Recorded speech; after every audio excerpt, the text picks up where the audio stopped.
বন্ধুরা, আশা করি আপনারা সবাই ভালো আছেন। আজ আপনাদের মাঝে নিয়ে এসেছি নতুন আরেকটি ভিডিও। এখন থেকে আমাদের ভিডিওগুলো সিরিজ আকারে আসবে। চলুন বেশি কথা না বলে ভিডিওটা শুরু করা যাক।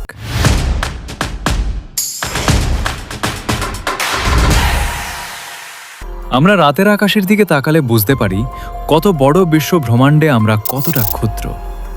আমাদের সূর্য মহাকাশের একটি নক্ষত্র, তেমনি লক্ষ কোটি তারা বা জ্যোতিষ্ক দ্বারা আমাদের মিল্কি ওয়ে গ্যালাক্সি পরিপূর্ণ।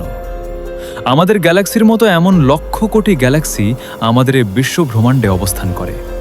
তাহলে একবার ভাবুন কি পরিমাণ নক্ষত্র আমাদের বিশ্ব ব্রহ্মাণ্ডে রয়েছে।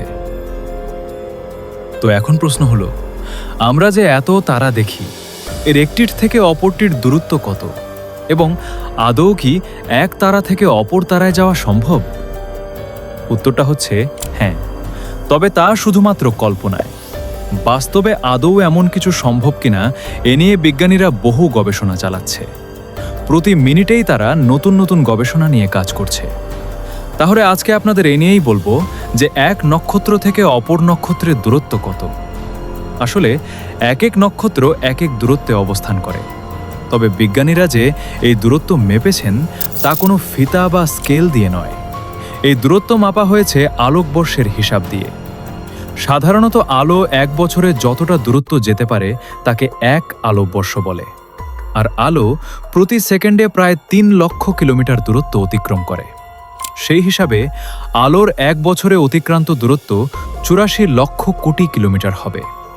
তবে সবচেয়ে মজার ব্যাপার হলো, সূর্যের সবচেয়ে কাছের নক্ষত্রের সাথে সূর্যের দূরত্ব ৪.৩ আলোকবর্ষ, এবং এটির নাম আলফা সেন্টুরি, যা থেকে বোঝা যায় মানুষের পক্ষে সূর্যের সবচেয়ে কাছের নক্ষত্রেও যাওয়া সম্ভব না। কেউ যদি পৃথিবী থেকে আলফা স্টেউরিতে বার্তাও প্রেরণ করে, তবে তার ফলাফল পেতে সময় লাগবে ৮.৫০ আলোকবর্ষ। তাহলে আজ এ পর্যন্তই। আপনারা যারা যারা আলফা সেন্টুরিতে যেতে চান তারা অবশ্যই কমেন্টে বলে যাবেন, আমি তাদের জন্য রকেটের টিকিট কেটে দিব।